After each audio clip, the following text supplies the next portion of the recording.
పక్క రాష్ట్రంలో విజయ్ గెలిచిన వెంటనే పవన్ కళ్యాణ్ గారు బ్యాక్లాష్ ఫేస్ చేశారు. నెటిజన్స్ నుంచి ఖచ్చితంగా ఒక రకంగా రోరింగ్ క్వశ్చన్స్ వచ్చినాయి. పవన్ కళ్యాణ్ గారు మీరు ఇదే ట్రై చేసి ఉండాల్సింది. చూడండి, పక్కన పార్టీ పెట్టిన సంవత్సరంలోనే ఇమీడియట్గా ఆయన సీఎం అయిపోయాడు. మీనేమో పొత్తులు పెట్టుకున్నారు, ఎందుకు ఇలా చేసుకుంటున్నారు, ఒక్కసారి చూసి ఆయనలాగా మీరు కూడా ప్రయత్నించున్నారు. దాని గురించి పవన్ కళ్యాణ్ గారు రెస్పాన్స్ ఇచ్చారు. ఒక న్యూట్రల్ స్టాండ్లో ఈ వీడియోని చేద్దాం ఖచ్చితంగా, అప్పుడు మనకు అర్థమవుతుంది వాట్ ఈస్ ద పర్స్పెక్టివ్ అని.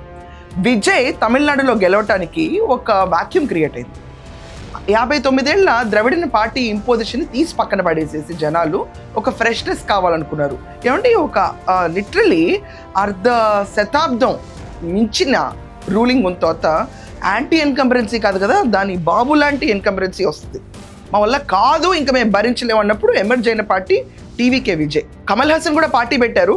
బట్ ఆయనకున్న క్రేజ్ అండ్ ఫ్యాన్ వాల్యూ గురించో వాట్ ఎవర్ ఇట్ ఇస్, అసలు రూపాయి ఖర్చు పెట్టుకుని ఆయన కూడా ఎన్నికల్లోకి వెళ్ళారు. But he didn't see the lime light.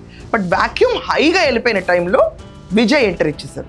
Vijay enter ఇచ్చిన సంవత్సరంన్నరకి ఈ కెప్ ద పార్టీ. దానికి పక్క రాష్ట్రంలోనే పవన్ కళ్యాణ్ గారు బ్యాక్లాష్ విపరీతంగా, అంటే ట్రోల్స్, మీమ్స్, ఆఖరికి 11 నెంబర్ కూడా మాట్లాడారు. అంటే తెలుసు కదా 11 పార్టీ ఉంది, ఆ పార్టీని ఇప్పుడు దీంట్లో లాగద్దు, ఎందుకంటే డిస్కషన్ డైల్యూట్ అవుతుంది. It's joke element. దానికి పేరుని అని వీడియో ఇంకొంటుంది, అది చేసి పెడతాను నేను. సో బట్ ఇక్కడ మనం అర్థం చేసుకోవాల్సింది ఏంటంటే పవన్ కళ్యాణ్ గారు 2007లో యూత్ వింగ్కి హెడ్గా ఉన్నప్పుడు కూడా ఆయన ఎంపీగా అయిపోవచ్చు, ఆయనే అన్నారు. ఇది కాకుండా 2014లో అసలు ఆయన కంటెస్ట్ చేయలేదు, కానీ మల్కాజ్గిరి నుంచి ఎంపీ ఇస్తున్నారు, అప్పుడనే వెళ్ళిపోవచ్చు పదవి కాంక్ష ఉంటే, అది చేయలేదు. 2019లో ఆయన కంటెస్ట్ చేశారు. నన్ను ఏం చేశారు మీరు అని అడిగారు. క్లియర్గా ప్రజల్ని అడిగారు. ఇప్పుడు డిఎమ్స్ పంపిస్తారు నాకు అందరూ, మీరు నాకు ఏం చేశారు అన్నారు. ఏంటి ఇక్కడ ఆయన ఏమన్నారు?